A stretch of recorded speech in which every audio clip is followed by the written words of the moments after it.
Just 19 days after stepping into the role of Supreme Pontiff, Pope Leo XIV has already introduced 10 transformative reforms that are resonating across the entire Catholic world. These are not minor adjustments or quiet policy changes, they are bold shifts that reach from the Vatican's majestic halls to the humblest of parish communities, reshaping customs that have stood for centuries. But to grasp the full weight of these reforms, and the heart behind them, we must look beyond the present.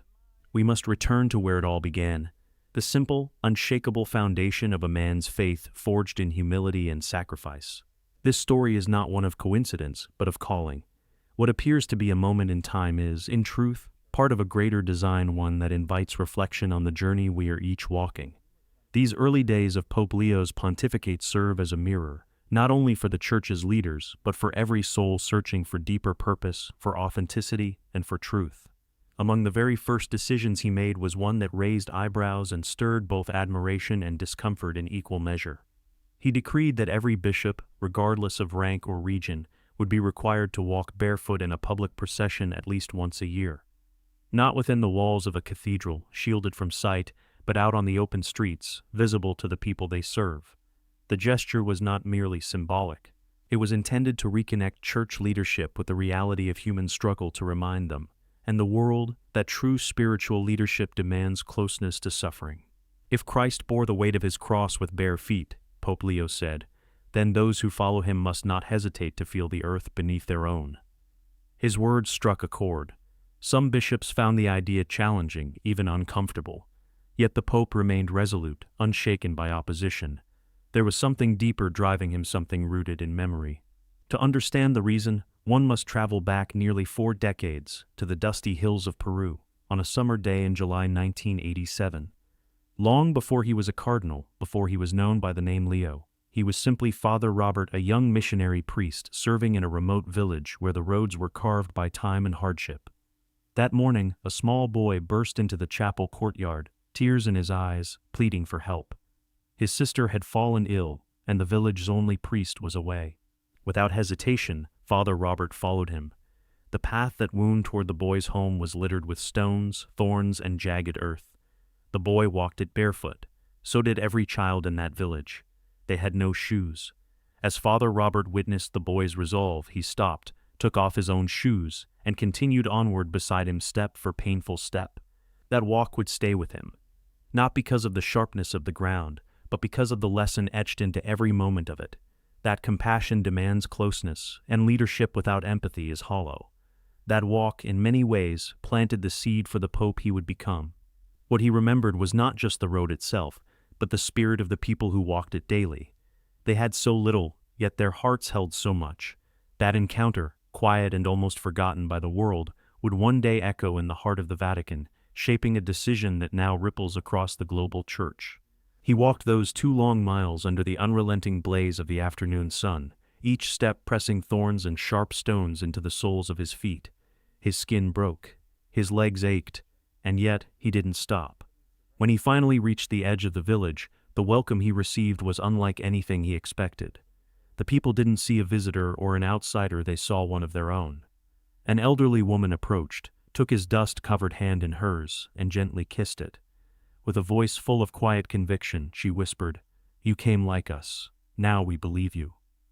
That simple gesture spoke more than any sermon ever could. From that day forward, young Father Robert made a vow he would never wear shoes again unless those around him did. It wasn't about dramatic symbolism.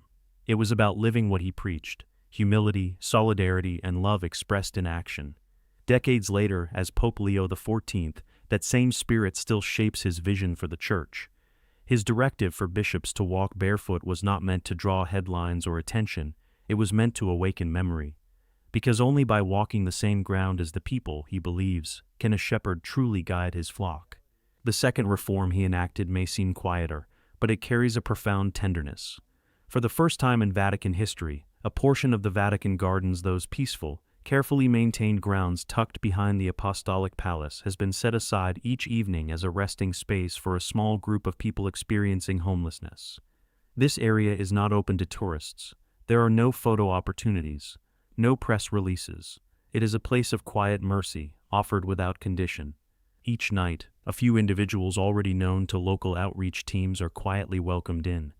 They are given a warm meal, soft blankets, and a place to sleep beneath the open sky, sheltered by trees and surrounded by stillness. There are no cameras, no statements, only service. When questioned about the initiative, Pope Leo offered a response that cut through bureaucracy with clarity. If the first garden, the Garden of Eden, was made to be shared, he said, then this one must be too. The idea was met with hesitation in some corners of the Vatican. One official, concerned about the pristine image of the gardens, cautiously asked, "But won't this ruin how people see the space?" Pope Leo's reply was firm, but without anger. "The only image I am concerned with is that of Christ, and he had no place to lay his head." To understand the depth of this conviction, we return once more to his past, this time to the bitter cold of a Chicago winter, in January of 1979. Robert Prevost, long before he would become a cardinal or wear the white robes of the papacy, was just another theology student helping out in a struggling urban parish. Each week, the parish's small soup kitchen opened its doors to the hungry. Young Robert was there every Wednesday evening, ladling hot stew into paper bowls and offering whatever dignity he could alongside each meal. The kitchen closed late, and on one particularly cold night, as he finished locking the doors, he noticed an old man sitting on the church steps. The man was hunched over, wrapped in layers of thin clothing and a crumpled newspaper. His hands were blue at the fingertips. His legs shivered beneath the ink-stained pages. The streets offered no comfort. The shelters were full, and the only warmth that night came from the glow of the church's exterior light and from Robert's unexpected decision. He walked over, took off his own coat, sat beside the man, and stayed there, in silence. No speeches, no assumptions, just presence. That memory, simple and quiet, never left him. It shaped his heart, and now it shapes his decisions. Pope Leo XIV has not set out to build a legacy of spectacle. He is not interested in headlines or applause.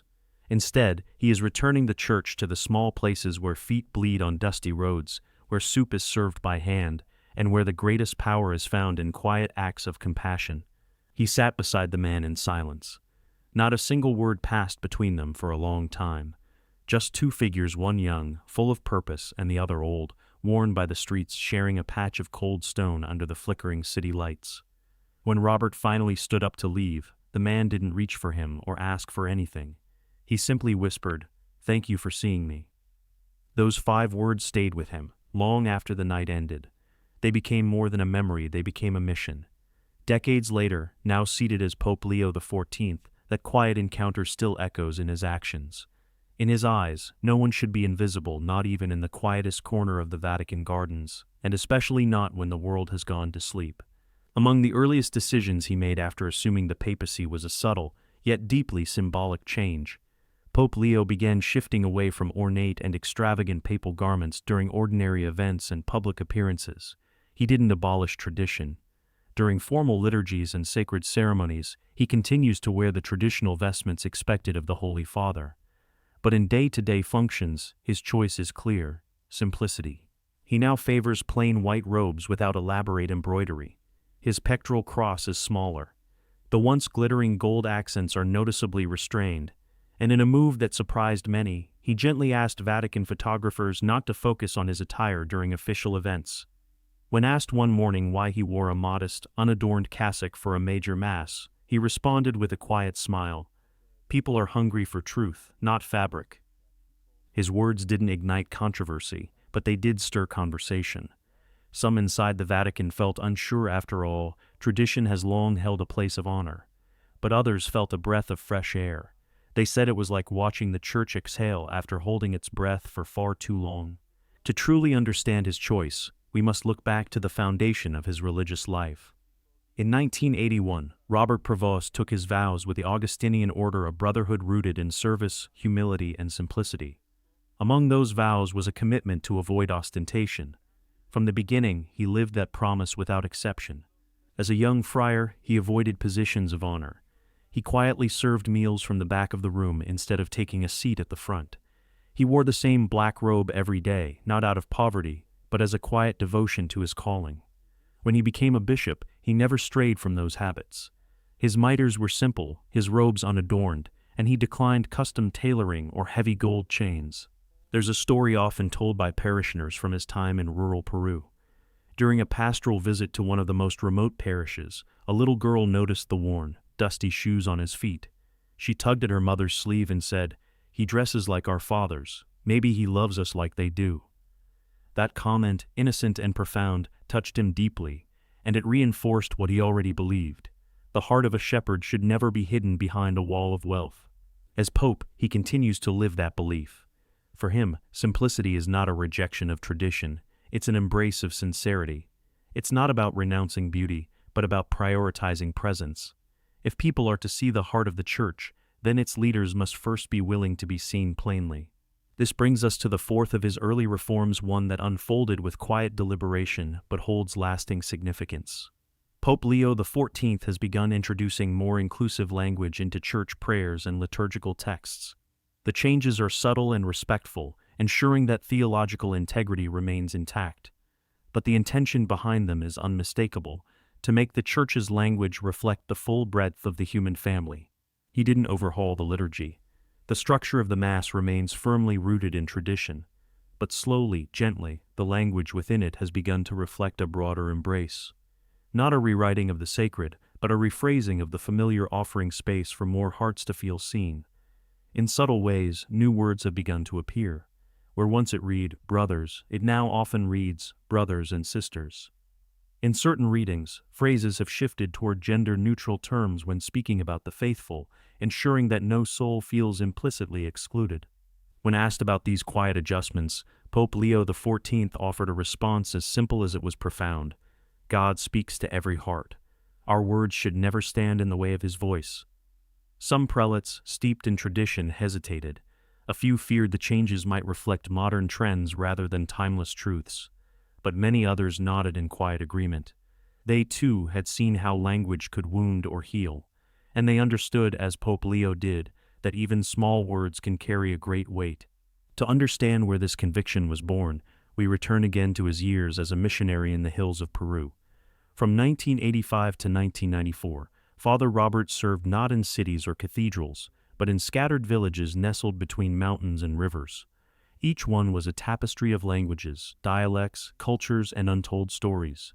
Some communities were led by women who had never once been invited to speak aloud in church. Others were filled with families who arrived barefoot, wearing the only clothing they owned, and carried with them a quiet assumption that they did not belong. Father Robert listened. He paid attention. And one day, speaking to a local catechist, he said, "If the gospel we preach makes anyone feel excluded, then we've misunderstood its heart." One Sunday, after Mass beneath the shade of a great tree, an elderly woman approached him with tears streaking her weathered face. She didn't ask for anything. Instead, she smiled and said, "I finally heard myself in the prayer today. Thank you." That moment stayed with him, not because it was dramatic, but because it was true. Now, as Pope Leo XIV, he still believes in that truth. Words matter. Language is not just about clarity, it's about belonging. And sometimes, the first step in making someone feel welcome is simply saying out loud that they are. This brings us to the fifth reform, the Green Vatican Initiative, a bold and sweeping project that aims to make Vatican City carbon neutral by the year 2030. The plan includes a full transition toward renewable energy, particularly solar power. It also mandates the reduction of waste, the planting of new trees within Vatican grounds, and a sharp decrease in the use of single-use plastics. It is not a cosmetic shift. It is a commitment. On May 20th, 2025, Pope Leo addressed the faithful with firm resolve. We cannot preach care for the soul while ignoring the home that holds it. The earth is God's gift. We must protect it. Some voices dismissed the plan as too ambitious.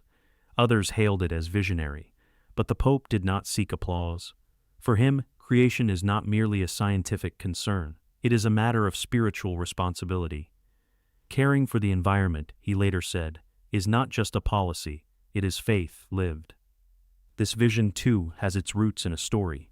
In 1992, during a mission trip deep in the Amazon, Father Robert arrived in a village that had once been cradled by the rainforest. What he found broke his heart. The towering green canopy had been reduced to scorched stumps. Fires had devoured what trees remained. The air was heavy with smoke, and ash clung to every surface. Children coughed from the haze, and the river once clear and vibrant had turned gray, choking with industrial waste. As he stood beside the riverbank, watching the water flow past like a ghost of what it once was, a young girl approached. She looked up at him with wide, sorrowful eyes and said, "We can't pray under the trees anymore." That sentence struck him like a blow, not just because of its sadness, but because of its clarity. For her, nature was not just a backdrop, it was sacred space. It was church, and now it was gone.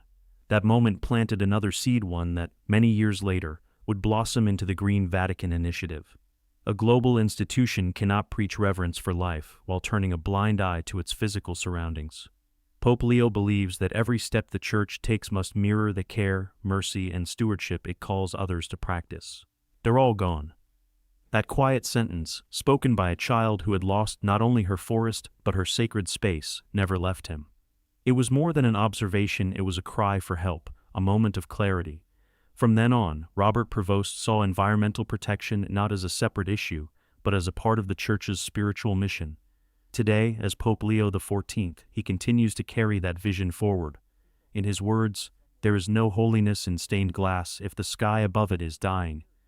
To honor the Creator, we must honor His creation. Nature is not just a backdrop to faith, it is part of it. This deeply rooted conviction led to his sixth major reform, decentralizing decision-making within the Church. In the past, most major decisions, even those regarding local cultural practices or pastoral approaches, had to pass through Rome. But Pope Leo has changed that. He now grants greater autonomy to dioceses around the world, particularly in areas concerning language, worship styles, and the needs of diverse communities. The goal is not to break tradition, but to make the Church more responsive and compassionate, more local and less distant. In a private conversation with senior Church leaders, the Pope explained it simply. You cannot lead a village from a balcony in Rome. You must be close enough to hear their voice. It was a powerful reminder that proximity matters in leadership, that listening cannot happen from afar. Naturally, some expressed concern. Would granting more local authority lead to confusion? Might it risk inconsistency? But Pope Leo reminded them that the early Church was built not on rigid control, but on shared trust. The apostles did not send daily reports to Jerusalem. They served where they were, guided by faith and unity of heart. Once again, we find the seed of this reform in his early life. In 1988, as a young missionary priest, Father Robert was sent to a remote parish nestled deep in the Peruvian mountains. There were no phones, no electricity, and no easy way to communicate with church headquarters in Lima. The village had learned to manage on its own. Parishioners organized baptisms, sang their own hymns, led Bible reflections, and prepared funeral rites with reverence and care. At first, he worried it was chaotic. But in time, he saw something far deeper, a living faith, not waiting for instructions, but flowing naturally from the heart of the people. On one Sunday afternoon, he asked the village elder why they never reached out to the main office in Lima. The elder smiled and said, "Because God already lives here. We just listen." That moment transformed Father Robert. He realized that leadership doesn't always mean control. Sometimes, the highest form of leadership is trust. As Pope, he now carries that belief into his governance. He wants bishops to trust their people.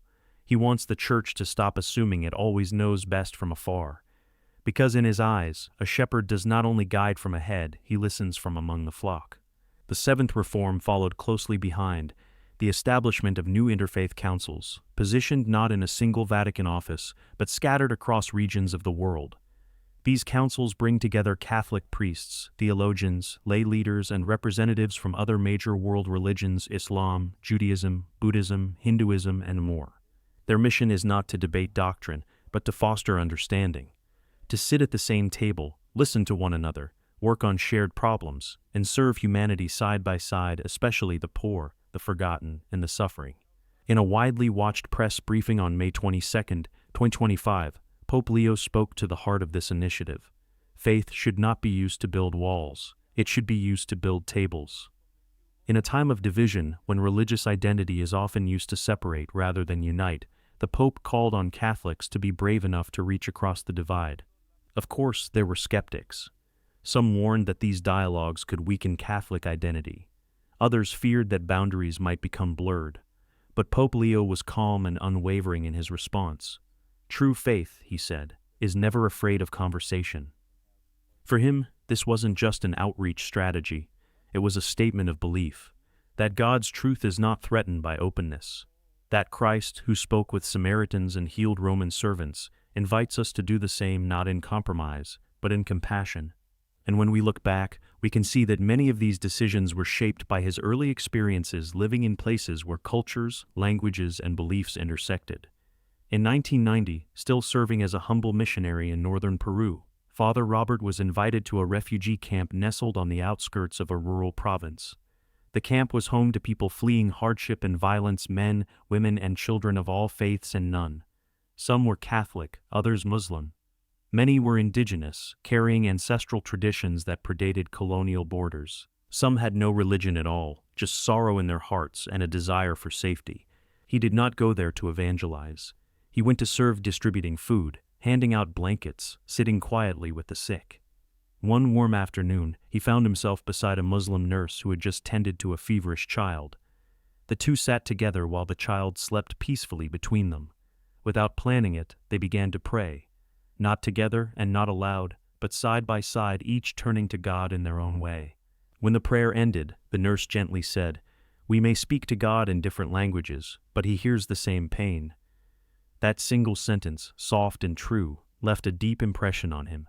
Later in Chicago, he lived and worked in neighborhoods where synagogues, mosques, and churches stood shoulder to shoulder, where the sound of bells and the call to prayer rang out over the same streets.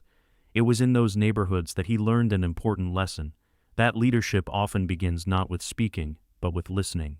Now, as Pope Leo XIV, that lesson lives on. He believes that silence between religions breeds misunderstanding, and misunderstanding grows into fear. This is why he is making space for dialogue, space not to debate, but to recognize, to acknowledge, and to build human bridges. His goal is not to water down faith, but to strengthen peace. If peace is ever to endure, he once said, it must begin with a handshake, not a sermon. His eighth reform was one many thought impossible, increasing financial transparency within the Vatican itself. For generations, the Church's finances were viewed as a mystery, protected behind layers of paperwork and inaccessible language. But Pope Leo decided that era had to end. He ordered that Vatican departments undergo regular audits conducted by independent, external experts.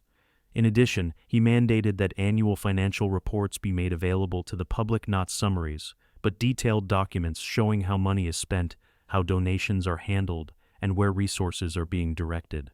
In a quiet press briefing held on May 24, 2025, the Pope explained it with clarity and conviction. If we ask the faithful to give with open hearts, we must manage their gifts with open books. His message resonated. Young Catholics, especially many of whom had long questioned how church finances were handled, welcomed the change as long overdue. Of course, not everyone was enthusiastic.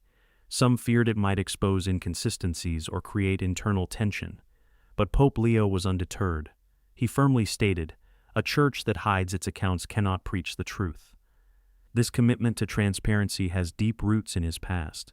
In 2001, long before his election as Pope, Father Robert was appointed head of the Augustinian Order worldwide, a position that combined spiritual leadership with practical responsibility. It meant managing budgets, overseeing staff, and making decisions on behalf of a global community. Early in his tenure, he discovered financial discrepancies in one of the local projects under his supervision. Funds were missing, records incomplete. He could have passed the issue to someone else, but he didn't.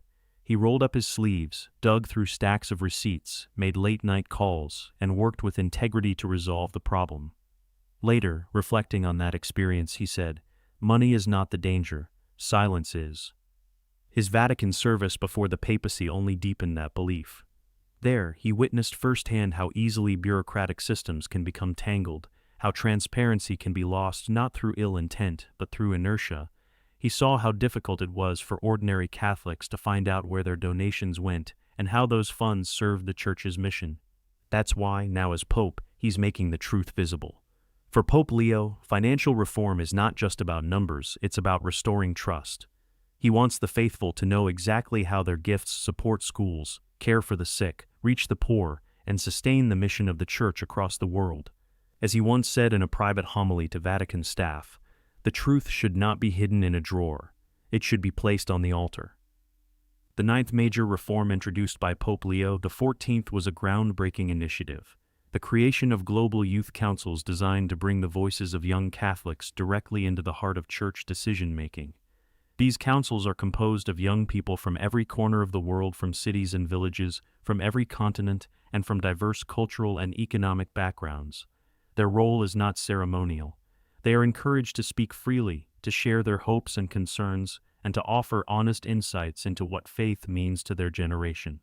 They meet regularly, both in person and through virtual platforms, to discuss the topics that shape their lives: faith and doubt, digital culture, mental health, education, identity, and how to live out Catholic values in a changing world. It is a space of listening, collaboration, and trust, something many had never imagined possible at the highest levels of the Church.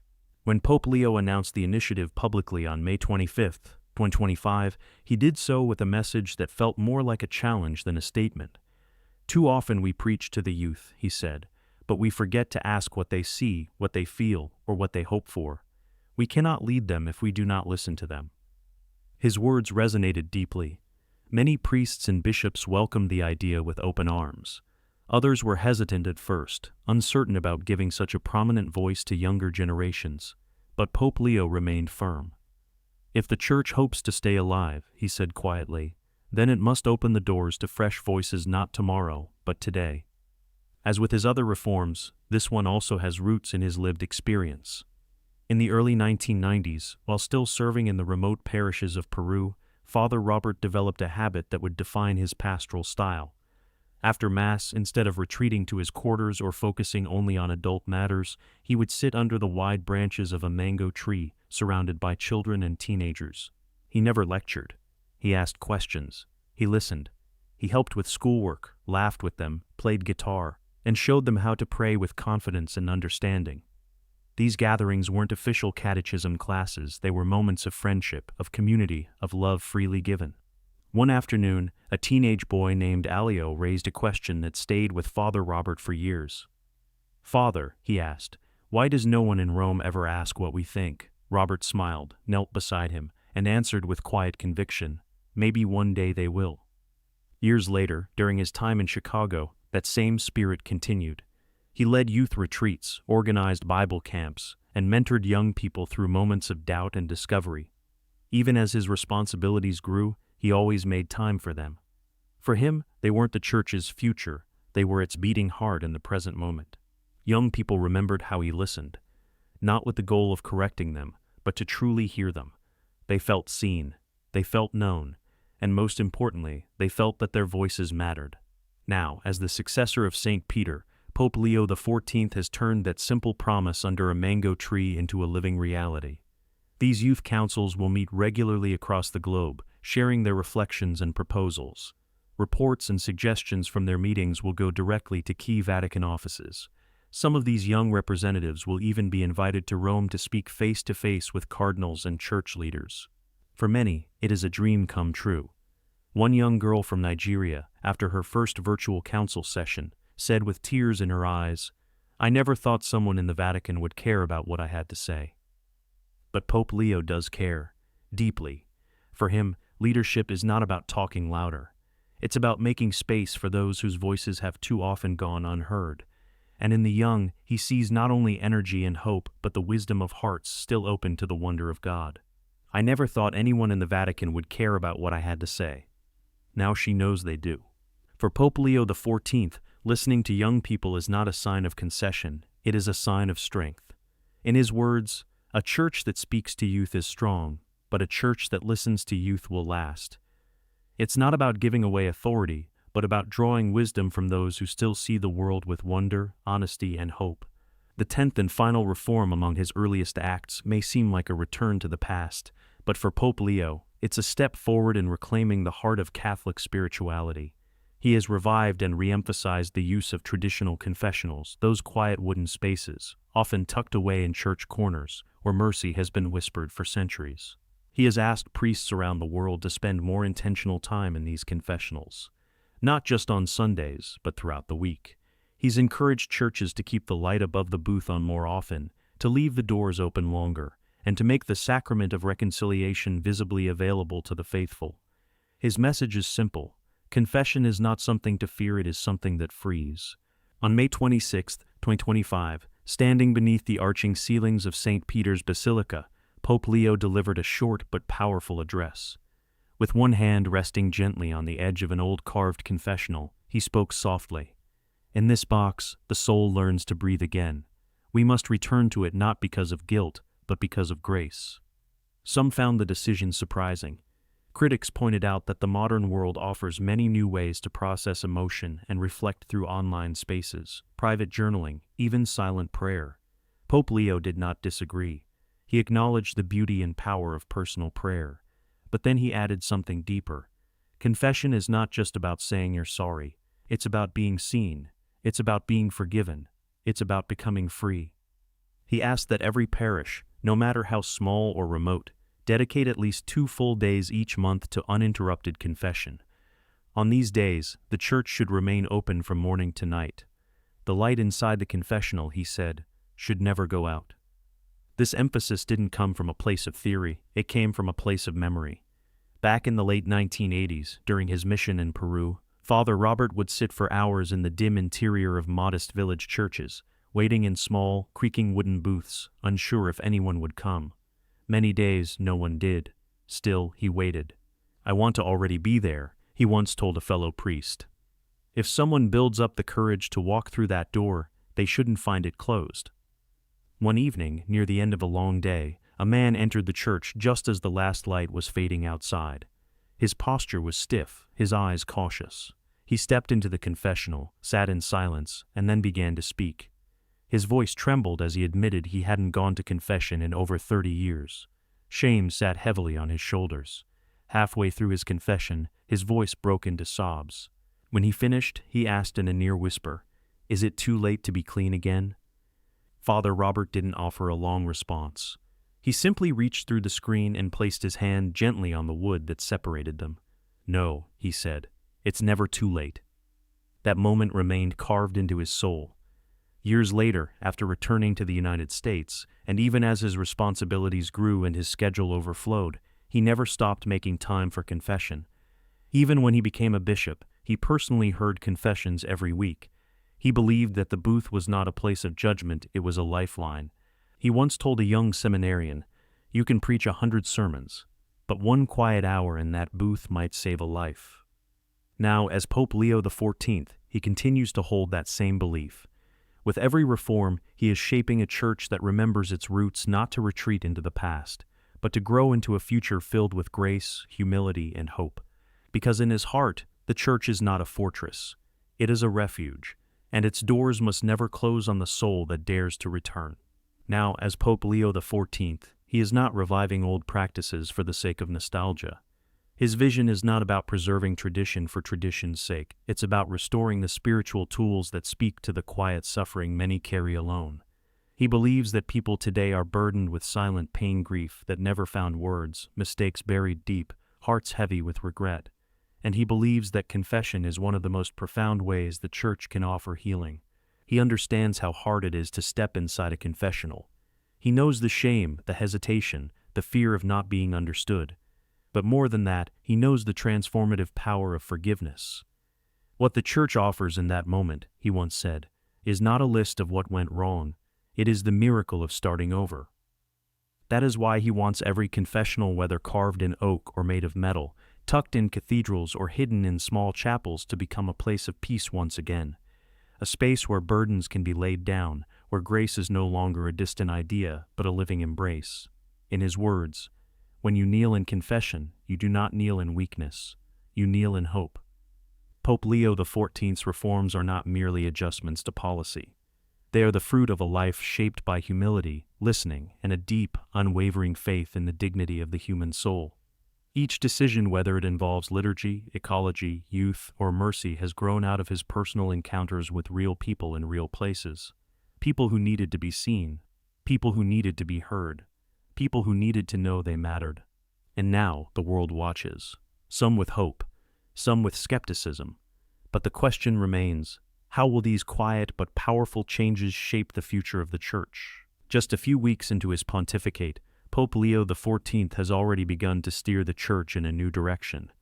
Not through declarations shouted from balconies or sweeping political gestures, but through acts of deep intentionality, through presence, through service, through the belief that real transformation begins not in the marble corridors of power, but in the sacred, human spaces where faith is born. Change, in his view, begins where feet walk without shoes, where hands open in offering, where hearts speak and are finally heard. And perhaps that is what makes his early days so extraordinary. Not their boldness, but their humility. Not their grandeur, but their grace. If this story moved you, if it reminded you that quiet courage still exists, share it with someone who believes in the gentle power of change. And subscribe for more untold stories from within the heart of the Church, where faith is not declared loudly, but lived deeply. In a world that often celebrates noise, Pope Leo XIV has chosen another path, one of silence, service, and substance. His reforms may not shout, but they speak. They speak of a church rediscovering its soul, a church that dares to listen before it leads, that chooses mercy over pride and presence over prestige. These early days of his papacy are not just about what he's changed, but why he's changing it. Because behind every reform is a deeper truth, that faith is not preserved through power, but through compassion. That holiness isn't found only in ceremony, but in footsteps shared, tears heard, and forgiveness offered without condition. And so, as his journey continues, we too are invited to reflect. What kind of church are we building?